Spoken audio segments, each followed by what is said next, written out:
Hello friends and welcome to the exams made simple. तो शुरू करते हैं 5 जनवरी 2022 का द हिंदू न्यूज़पेपर एनालिसिस। काफ़ी अच्छा न्यूज़पेपर एनालिसिस है। पहले मैं आपको बता दूं कि क्या क्या आपको आज देखने को मिलेगा। सबसे पहले हम क्वेश्चंस देखेंगे जो कि प्रीलिम्स के लिए इंपॉर्टेंट है, कुछ ऑब्जेक्टिव क्वेश्चन सॉल्व करेंगे। फिर हम एक क्वेश्चन आपको मेंस की प्रैक्टिस के लिए देंगे जो आप ट्राई कर सकते हैं, लिख सकते हैं, आंसर राइटिंग कर सकते हैं, जिसकी आइदर टेलीग्राम ग्रुप में, जिसकी लिंक नीचे डिस्क्रिप्शन कमेंट में दी है, या फिर आप यहीं पे यूट्यूब में ही कमेंट सेक्शन में अपने जो भी पॉइंट्स हैं वो टाइप करके लिख सकते हैं, ठीक है ना। फिर हम न्यूज़ एनालिसिस पे उतरेंगे, देन एडिटोरियल पार्ट देखेंगे एंड फाइनली हम एंड करेंगे जो कंटेक्स्ट पेज है हिंदू का उससे। सबसे पहले हम देखते हैं प्रीलिम्स के लिए क्वेश्चंस। पहला सवाल है, harpoon capture was recently news is related to which of the following. Harpoon capture इनमें से किससे रिलेटेड है? Options are space debris, B is deep sea fishing, third is fossil finding technique and fourth is horticulture. तो आपको बताना है कि harpoon capture इनमें से किससे एसोसिएटेड है। दूसरा सवाल है, which of the following diseases are covered under the national vector borne disease control programme. तो national vector borne disease control programme के अंतर्गत कौन कौन सी डिसीजेज आती हैं? First is malaria, second is kala-azar, third is chikungunya. आपको सेलेक्ट करना है कि इनमें से कौन सा national vector borne disease control programme के अंतर्गत आती हैं। Options are 1 only, 1 and 2 only, 2 and 3 only, या 1, 2 and 3, ठीक है ना। क्वेश्चन नंबर थर्ड है, Unnati programme launched by which of the following institution. इनमें से कौन से इंस्टीट्यूशन ने उन्नति प्रोग्राम लॉन्च किया है? ऑप्शंस है, first is ISRO, second is CSIR, third is NITI Aayog and fourth is ministry of education. तो आपको बताना है इन तीनों सवालों के जवाब। I hope you will try to answer these questions in the comment section below. मैं आपको आंसर्स बता देता हूँ, लेकिन आप अपनी तरफ से अटेम्प्ट जरूर करिए, क्योंकि मेरी इच्छा यही है कि मेरी जो एक्चुअल जो कोशिश है वो ये है कि आप इनको अटेम्प्ट करके देखिए कि आप किस स्टेज पर हैं, किस लेवल पर हैं। और अगर आपने ये सब चीज़ें नहीं पढ़ी हो तो थोड़ा स्टेप अप करने की भी ज़रूरत है, ठीक है ना। आपको थोड़ा अपना लेवल बढ़ाने की भी ज़रूरत है। जैसे पहला सवाल है, हार्पून कैप्चर, तो ये रिलेटेड है स्पेस डेब्री से। हार्पून कैप्चर एक डिवाइस है जो कि ऑर्बिटल डेब्री को हटाने के लिए, ऑर्बिटल स्पेस डेब्री को हटाने के लिए बनाया गया था। तो हार्पून कैप्चर उससे रिलेटेड है, स्पेस डेब्री से। सेकंड सवाल था कि इनमें से कौन से national vector borne disease control programme का पार्ट है डिसीजेस। तो इसमें ये तीनों ही हैं, मलेरिया भी है, कालाजार भी है, चिकनगुनिया भी। तो आंसर डी हो जाएगा।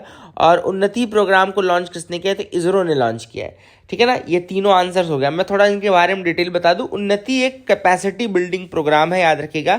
उन्नति एक कैपेसिटी बिल्डिंग प्रोग्राम है on the nano satellite development. इसको लिख लीजिए, याद कर लीजिए। उन्नति प्रोग्राम किसके लिए है? It's a capacity building programme on the nano satellite development. Nano satellite के डेवलपमेंट के लिए उन्नति एक कैपेसिटी बिल्डिंग प्रोग्राम है। दूसरा मैंने आपसे पूछा था national vector borne disease control programme. तो याद रखिएगा, directorate of national vector borne disease control program is the central nodal agency for prevention and control of 6 vector borne diseases।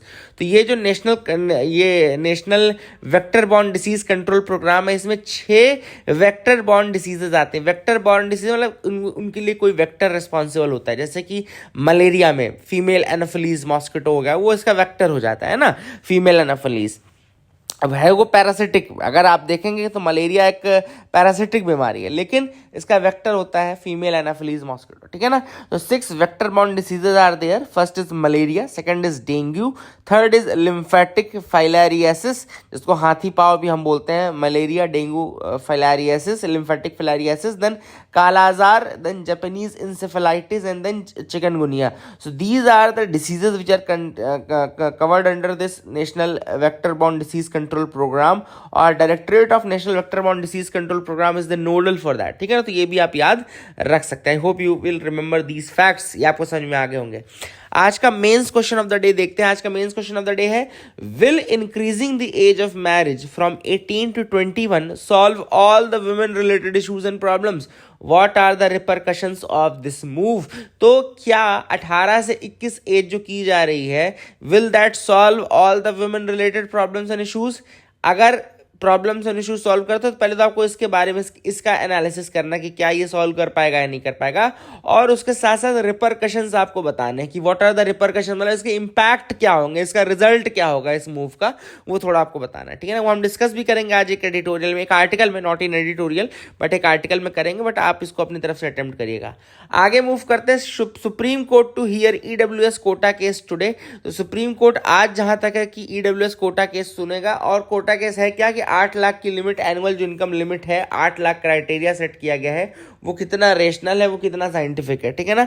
अभी रिसेंटली एक कमेटी बनाई गई थी, 3 मेंबर कमेटी बनाई गई थी जिसने कि यही चीज देखा। उस कमेटी का ये कहना है कि 8 लाख का जो क्राइटेरिया है that is a feasible criteria, वो सही क्राइटेरिया है, और ऐसा नहीं कि उसको ऐसे ही हैफजर्डली बना दिया गया है, काफी ज्यादा सोच समझ के उसको और साइंटिफिक तरीके से ही बनाया गया है, ठीक है ना। तो this is what has been said by the committee, है ना। अब ये क्यों किया जा रहा है, ये कोटा वाली बात कहाँ से एक्चुअली आई, यहाँ से कि गवर्नमेंट ने ये कहा कि वो 27%, देखो यहाँ लिखा है, government issues the notification announcing 27% quota for OBC, 10% for economically weaker sections in the all India quota category.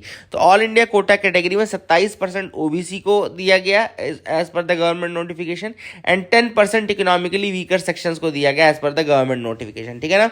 ऐसे में फिर सुप्रीम कोर्ट का ये पूछना था, कई कई पिटीशंस गए, सुप्रीम कोर्ट के नोटिस में लाया गया, और सुप्रीम कोर्ट ने ये कहा कि भैया ऐसा कैसे है कि ओबीसी के जो नॉन क्रीमी लेयर का क्राइटेरिया है वो ईडब्ल्यूएस क्राइटेरिया के बराबर है, मतलब 8 लाख ही वहाँ पे, 8 लाख ही आपने यहाँ पे किया गया है।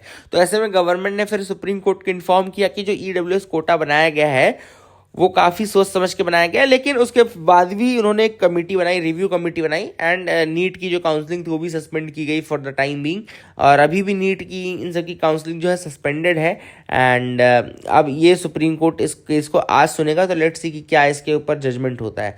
आगे मूव करते हैं, यहाँ पे एक टर्म है पॉन्जी स्कीम नाम का term, man arrested for duping people in the Ponzi scheme, ठीक है ना। तो इकोनॉमिक ऑफेंसेस विंग जो है दिल्ली पुलिस की, उसने पकड़ा एक व्यक्ति को और पॉन्जी स्कीम के चक्कर में। तो पॉन्जी स्कीम क्या होती है मैं आपको बता दूं, a Ponzi scheme is a form of fraud that lures investors and pays profits to the earlier investors with funds from more recent investors. करते क्या है, देखो मान लो मैंने एक सपोज करो कि एक्स नाम का एक व्यक्ति है, मैं इसको थोड़ा डायग्रामेटिकली बता दूं।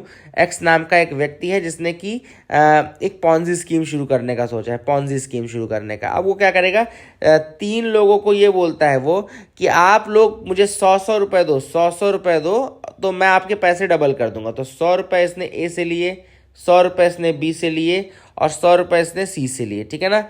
अब इन तीनों, अब सेम इसने किसी को बोला, 5-6 और लोग आए, 6 लोग और आ गए भैया इनसे जुड़े हुए, तो इनसे भी बोला कि भैया आप मुझे 100 रुपए दो, मैं आपको सबको 200 रुपए दूंगा। तो इसने 100 रुपए लिए, 100 रुपए, अब इसके पास 600 रुपए जैसे ही आ गए, तो इसने क्या किया, इन सबको, इन तीनों को, पहले जो 3 लोग थे उनको 200 रुपए लौटा दिए।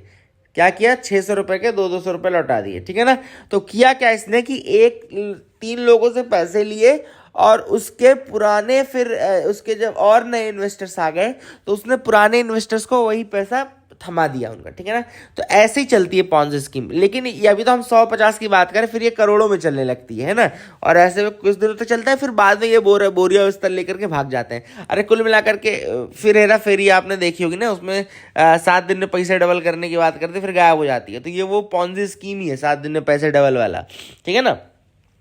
अब scheme leads victims to believe that profits are coming from legitimate business activity. अब जैसे ही मान लो शुरू के जो 3 लोग थे उनको तो 100 मिला, उनके 100 के 200 हो गए, तो जैसे ही उनको पैसा मिलेगा 200, उनको भरोसा हो जाएगा कि भाई ये तो बहुत सही स्कीम चल रही है, तो वो क्या करेंगे, और ज़्यादा इन्वेस्ट कर देंगे। तो वो करेंगे 1000 लग, बोलेंगे अब हम 1000 लगाएंगे, हमको 2000 चाहिए। बोलेगा ठीक है, जैसे ही वो 1000 लगाएगा, 1000 तीनों लोग लगाएंगे, तो ये फिर इनको पैसा दे देगा। किसको पैसा दे देगा, जो बाकी के 6 नए इन्वेस्टर्स आए थे, ठीक है ना, जिसको हमने डायग्राम में दिखाया भी था, उन 6 को दे देगा इनके 200 रुपये लगा करके। इनको और भरोसा आएगा, ये अब 10 हज़ार रुपये दे देंगे, है ना। तो कुल मिलाकर किसी तरीके से पैसा इधर से उधर करके जब एक लास्ट में अमाउंट बहुत बड़ी हो जाती है, तो फिर ये लेकर के उसको खिसक जाते हैं। तो ये होती है Ponzi scheme.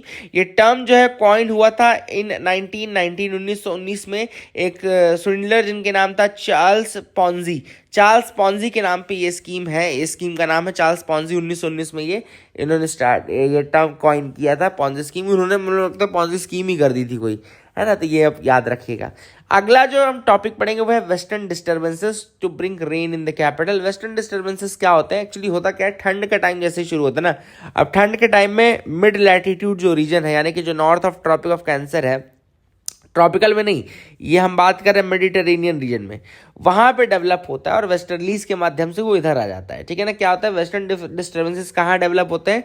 Mid latitude region में डेवलप होता है, मिड लैटिट्यूड रीजन में, not in the tropical region, and therefore they are called mid latitude storms और एक्स्ट्रा ट्रॉपिकल स्टॉर्म्स। तो इनको मिड लैटिट्यूड स्टॉर्म्स भी कहा जाता है। वेस्टर्न डिस्टर्बेंसेस को मिड लैटिट्यूड स्टॉर्म्स भी कहा जाता है या फिर एक्स्ट्रा ट्रॉपिकल स्टॉर्म्स भी कहा जाता है।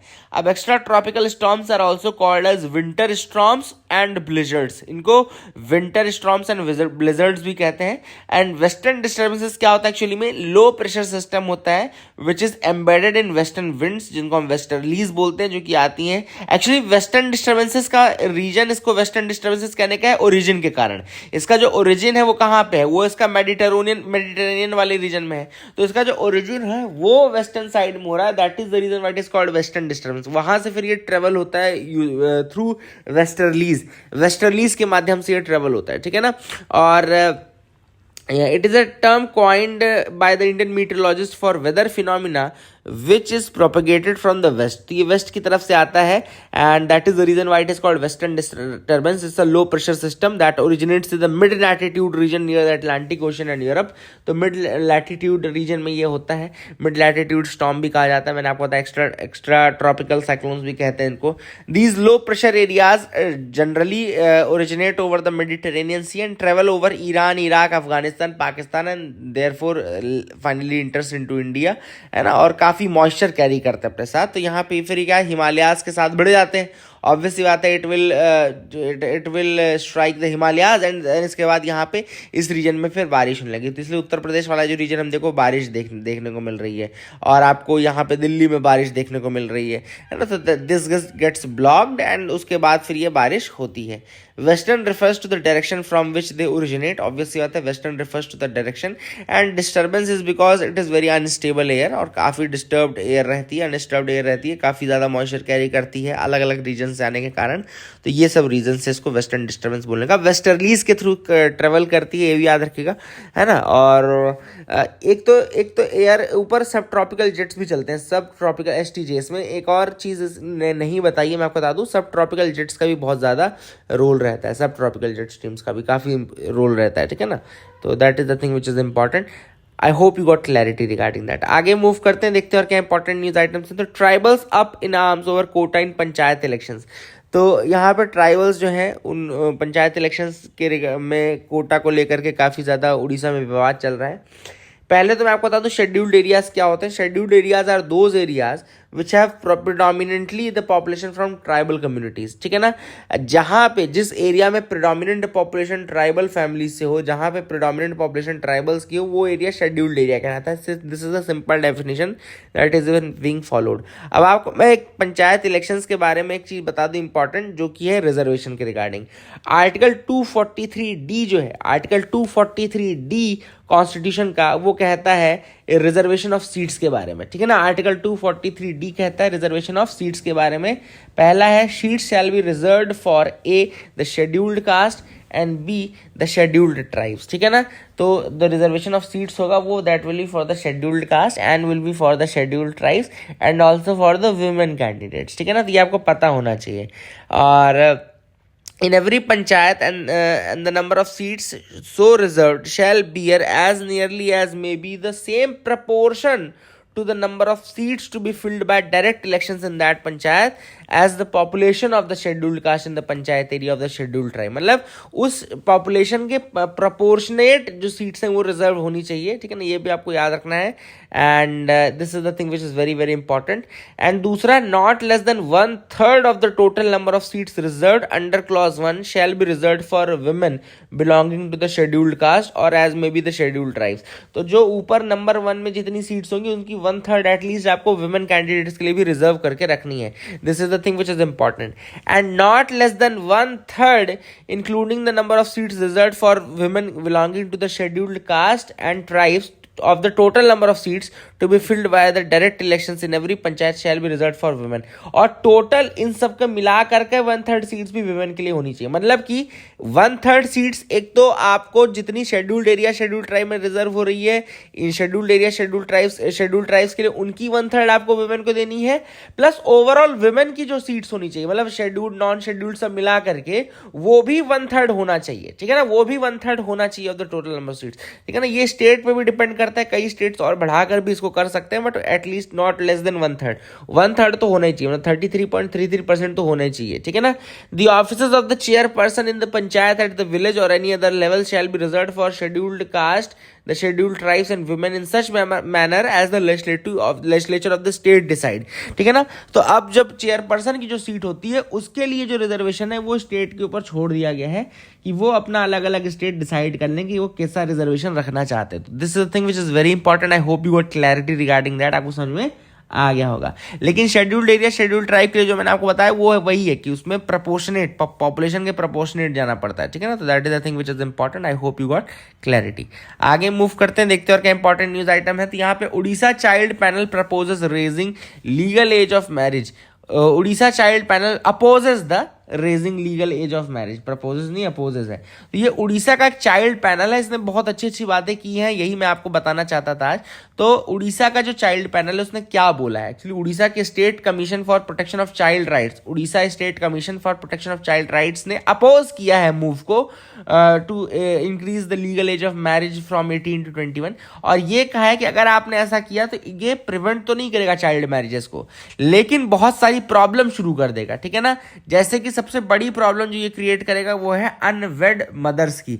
अनवेड मदर्स मतलब कि अब देखो कंसेंशुअल एज ऑफ सेक्स क्या है, वो 18 साल रखी गई है।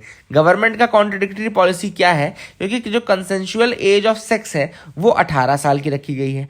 अब मैरिज की एज अगर आपने 21 रख दी तो 18 से 21 का जो टाइम पीरियड है वो काफ़ी ज़्यादा क्या हो गया, जो ऐसा टाइम पीरियड हो गया जिसमें कि कोई प्रोटेक्शन नहीं मिल रही है, जो चिल्ड्रन है उनको कोई प्रोटेक्शन नहीं मिल रही है। दूसरी चीज़, ऐसे में कंसेंशुअल एज ऑफ सेक्स तो वो क्रॉस कर ही चुके हैं, तो ऐसे में कई केसेस आपको ऐसे देखने को मिलेंगे जिसमें कि बिना शादी का अनवेड मदर्स के केस आपको देखने को मिलेंगे because of this permission of consensual sex. तो ये that is the thing which is very very important. इसके अलावा the change of legislation in isolation will never be able to stop the child marriages as well, क्योंकि जब तक देखो child marriage को रोकना एक बिहेवियरल चेंज है, that's a socio behavioural change.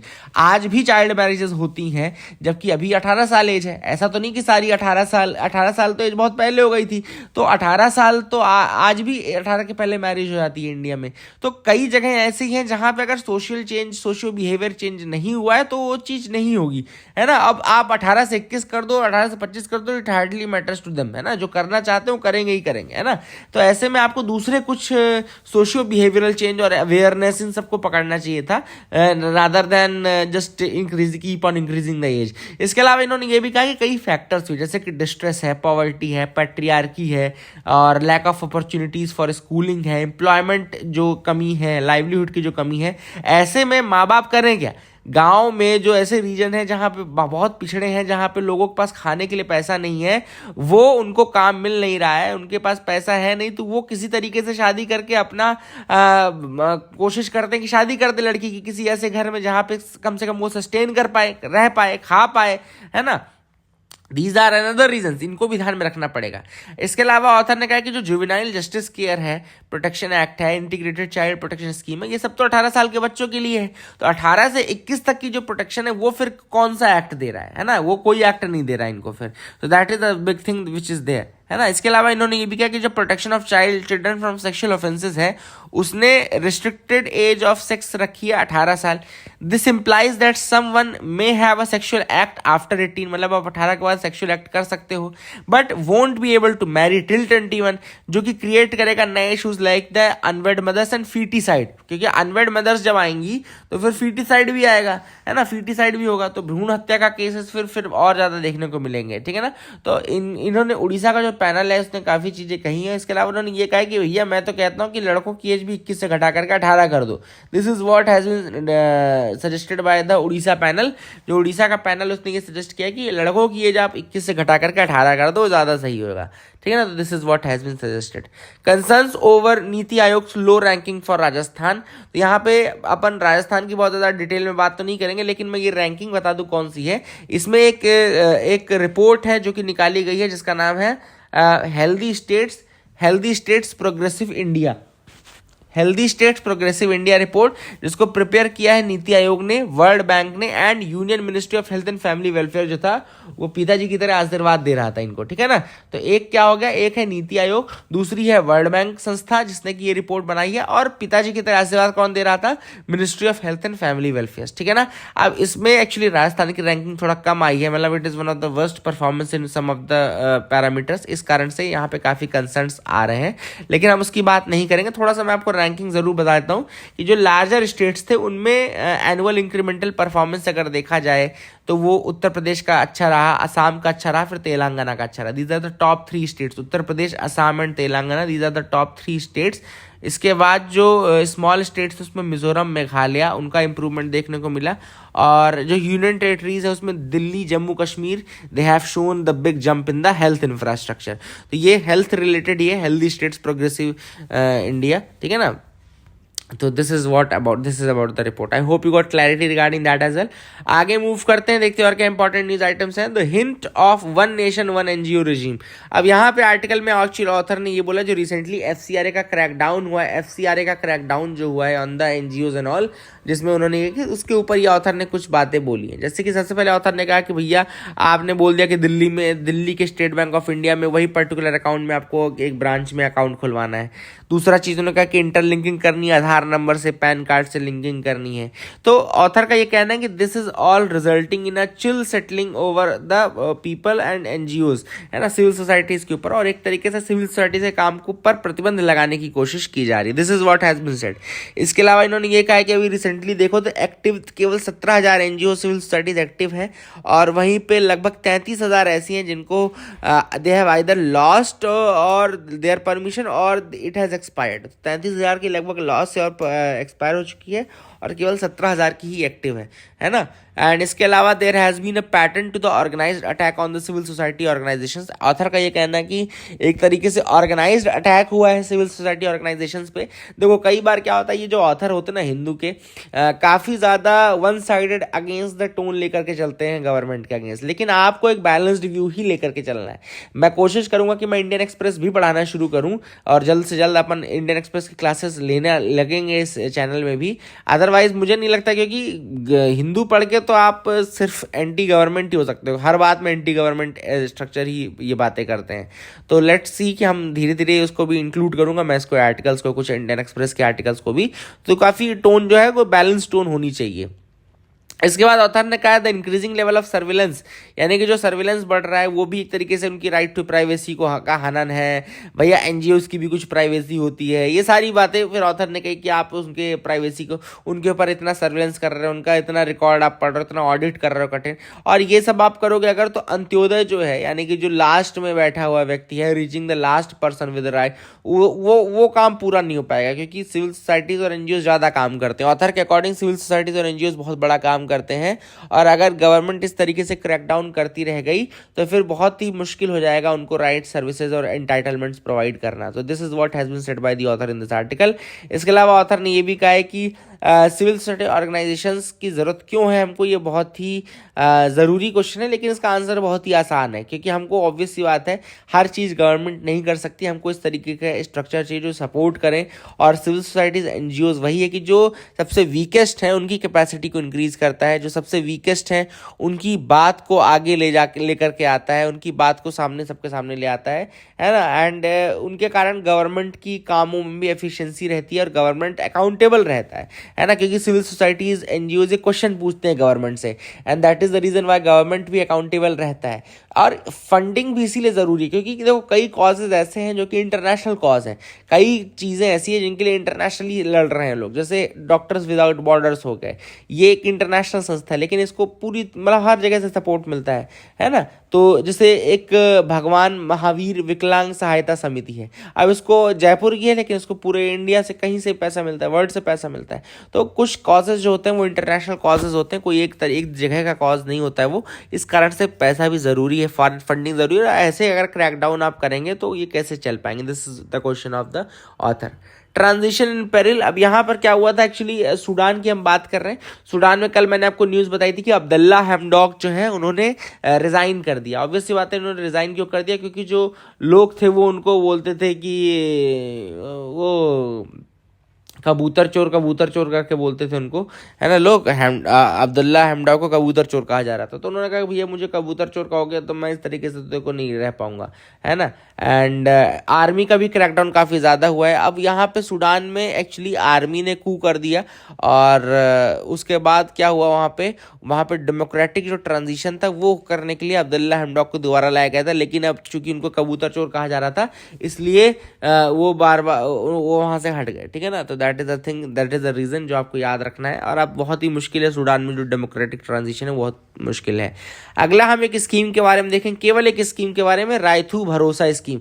Rythu भरोसा स्कीम एक्चुअली में आंध्र प्रदेश गवर्नमेंट की एक स्कीम है जिसमें 13,500 रुपये हर एग्रीकल्चरल ईयर में 3 इंस्टॉलमेंट्स में दिया जाता है as financial assistance to the farmers during a crop season, ठीक है ना।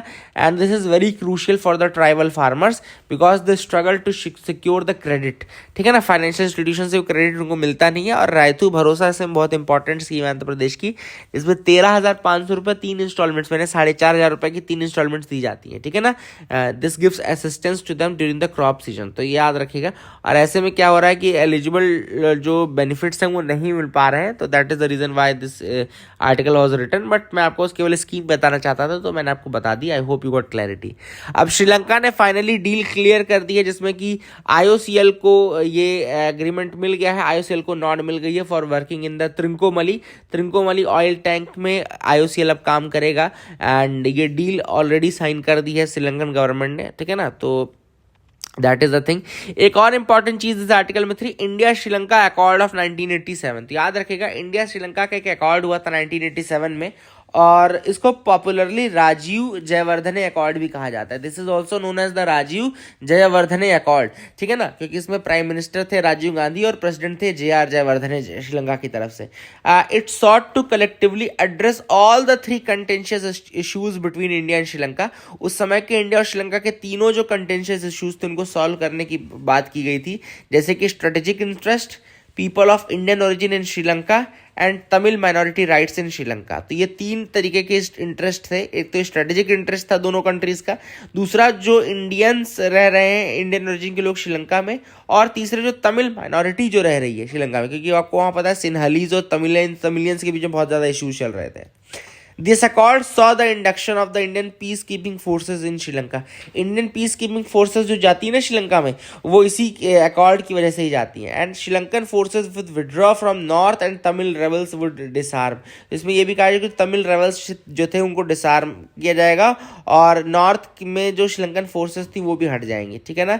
एंड सिविल वॉर को एंड करने की एक ख्वाहिश थी ये इस एक्ट के थ्रू, इस अकॉर्ड के through, Sri Lanka India accord of 1987। तो आई होप आपको समझ में आया, मैंने आपको बताने की कोशिश की है ना। ऐसे ही आपको जानते रहिए सारी चीज़ें, इंपॉर्टेंट चीज़ें अपन डीप घुस करके निकालेंगे चीज़ें आपके लिए, है ना, जो भी ज़रूरी चीज़ें होंगी। तो ज़रूरी नहीं कि उसको जानने की ज़रूरत नहीं है। चाइना ने कसम खा ली है, माँ कसम खा ली है कि अब वो न्यूक्लियर आर्सेनल को और मॉडर्नाइज करेगा।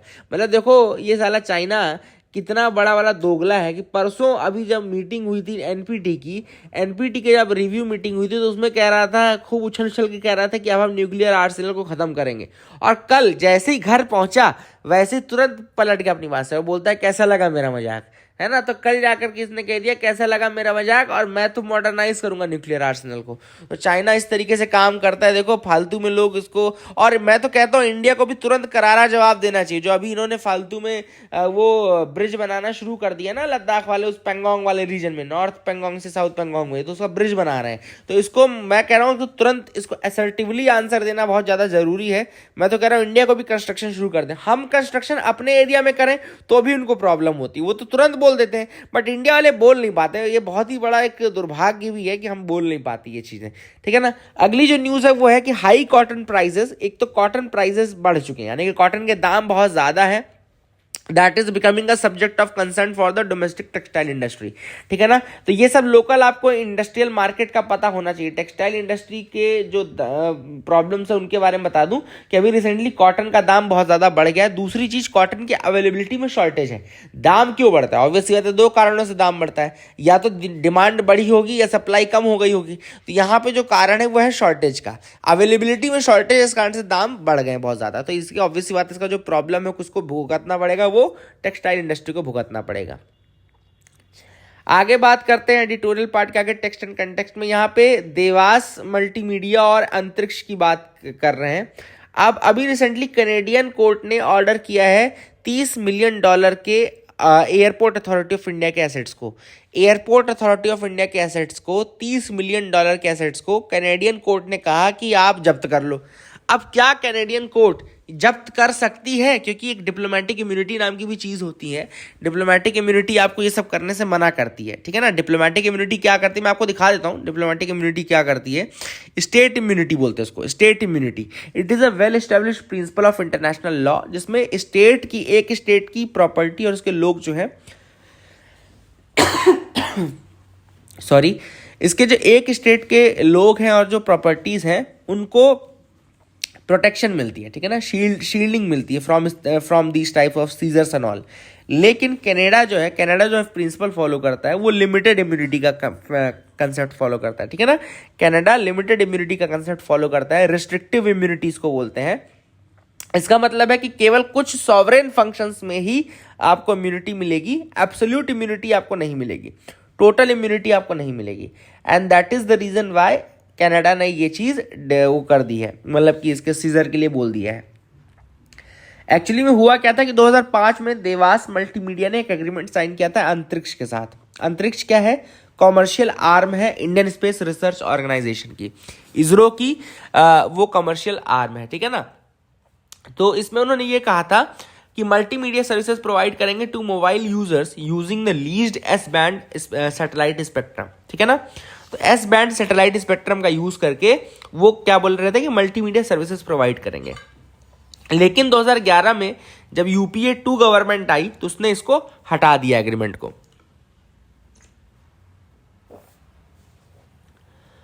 अब उन्होंने क्यों हटा दिया? क्योंकि उनका ये कहना था कि हम ये जो एस बैंड का सैटेलाइट स्पेक्ट्रम है इसको नेशनल सिक्योरिटी और दूसरे पर्पसेस के लिए यूज करेंगे, ठीक है ना। तो we will use it for national and security purposes, ठीक है ना। तो ऐसे में फिर ये डील खत्म हो गई। जैसे ही डील खत्म हुई तो इतना बड़ा झटका इंडिया को लगा, मैं आपको बताता हूँ। इंटरनेशनल चैम्बर ऑफ कॉमर्स जो है वहां पे एक केस चला और उसके बाद $562 मिलियन का, $562 मिलियन प्लस इंटरेस्ट का डैमेज चार्ज हुआ था अंतरिक्ष के ऊपर। दूसरा फिर एक फर्म था आपका, उसके 3 तरफ से चला, केवल ये देवास की तरफ से नहीं चला, और भी एक $160 मिलियन का चला, एक $132 मिलियन का चला। जो फॉरेन शेयर होल्डर्स थे उनको भी पैसा देना पड़ा।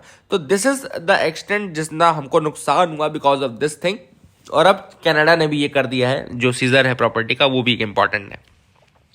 A nod to recognize the value of house work. तो यहाँ पर बेसिकली कुछ जो पार्टीज हैं, अब एमएनएम जैसे एक आई है, मक्कल निधि मय्यम, ये पार्टी है जिसमें जो कमल हसन जिसको लीड कर रहे हैं, है ना, एमएनएम। तो एमएनएम पार्टी बेसिकली का ये कहना है कि अब वो रिकॉग्नाइज करेंगे विमेन को who are doing the household work है ना, एंड फुल टाइम जो हाउस मेकर्स हैं, होम मेकर्स हैं, उनको रिकॉग्नाइज करेंगे और उनको ना केवल रिकॉग्नाइज करेंगे बल्कि उनको सैलरी भी पे करेंगे for this profession of house work, ठीक है ना। तो ऑथर ने अब यहाँ पे डिस्कशन हुआ है कि क्या ये सही है, ये कितना सही है, कितना सही नहीं है, ठीक है ना। क्या तो यहाँ पे कुछ जैसे हैं, जैसे फेमिनिस्ट स्कॉलर रही हैं, राइटर सिल्विया फेडरिकी रही हैं। एक राइटर है सिल्विया फेडरिकी, 1975 में इन्होंने लिखा था वेजेस अगेंस्ट हाउस वर्क, ठीक है ना। इन्होंने कहा था वेज अर्नर्स होने चाहिए, है ना, ये सब होना चाहिए। This is the thing which was there which was promoted by Silvia Federici. इन्होंने कहा था वेजेस अगेंस्ट हाउस वर्क। लेकिन कई लोग आज भी ऐसा मानते हैं कि ऐसा नहीं होना चाहिए। क्यों नहीं होना चाहिए? जैसे यहाँ पे कुछ मैं आपको बताता हूँ। यहाँ पे कुछ एन ओकली नाम की एक महिला है, एन ओकली, एंड इन्होंने ये कहा है कि अगर आप वेजेस देना शुरू कर देंगे हाउस वर्क को, तो this would further imprison the women inside the houses. This would further imprison the women inside the houses. देखो अभी क्या है, मान लो हाउस वर्क कर रही है, बिकॉज चलो वो कर रही है, उनकी इच्छा मान लो कर रही है, लेकिन अगर उनको वेज मिलने लगा इस चीज का, तो ये न केवल उनकी इच्छा हो जाएगी बल्कि it will become their job to do the housework, ठीक है ना। तो एक तरीके से वो फर्दर इम्प्रेजेंट हो जाएंगे एंड मेल भी जो रहेंगे वो और ज्यादा डोमिनेटिंग हो जाएंगे घर के अंदर, ठीक है ना। दूसरों ने भी ये कहा कि the goal is not to give them wages और द गोल इज नॉट, देखो आप उसको रिकॉग्नाइज जरूर करो, लेकिन आप उसको अगर उसमें वेजेस देने लगे तो इसका मतलब है कि ये पूरी की पूरी फिर उनकी रिस्पॉन्सिबिलिटी है। आप उनकी, ये उनकी पूरी रिस्पॉन्सिबिलिटी नहीं है, ये थोड़ा ये शेयर्ड वे में होना चाहिए। This should be in the shared way कि भैया कोई, किसी ने कोई एक काम कर लिया, किसी ने दूसरा काम कर लिया, किसी ने तीसरा काम कर लिया, इस तरीके से होना चाहिए। लेकिन पेड एम्प्लॉयमेंट अगर आप हाउस होल्ड वर्क को बना दोगे तो that will further imprison the women inside the houses and that is the thing, फिर वो और ज्यादा नुकसानदायक हो जाएगा। दूसरी चीज ऑथर ने यहाँ पे जो कही वो ये कही है कि जैसे पार्टी ने ऑर्डर, तो ये तो बोल दिया कि हम दिया देंगे, हाउस वाइफ को पैसा देंगे, लेकिन आप फुल टाइम होम वर्कर्स को एनालाइज कैसे करोगे? क्योंकि कई महिलाएं हैं जो जॉब भी करती हैं लेकिन घर का भी काम करती हैं, है ना, उतना ही काम करती हैं घर का, तो आप full time home maker women को कैसे ऑर्गेनाइज करोगे? ये सारे इश्यूज हैं जिनपे है। ये जरूर बात है कि it is better to strengthen the demand for a universal basic income for income poor households and make sure that the cash transfer to the family reaches the women directly, ठीक है ना। Cash transfer सीधे women के पास हो, जितना भी पैसा schemes के थ्रू आता है वो वुमेन को जाए। और दूसरा, आपको वुमेन की अगर कंडीशन इंप्रूव करनी तो हाँ, उनके काम को रिकॉग्नाइज करो, उसका बताओ कि इकोनॉमिकली कितना वैल्यू है सॉरी, उसका कितनी वैल्यू इकोनॉमिकली, ये सारी चीजें आप जरूर बताइए, है ना। लेकिन आपको चीज ये देखनी कि उसका बैलेंस बना रहे, हाउस होल्ड वर्क्स में डिस्ट्रीब्यूशन प्रॉपर रहे, ना कि ऐसा हो कि कुल आपने ऐसे कुछ कर दिया कि वो और ज्यादा उनकी रिस्पॉन्सिबिलिटी बन गई। तो this is what has been said by the author in this article. That is it for the day friends. Keep loving us, keep sharing us. Thank you and have a nice day.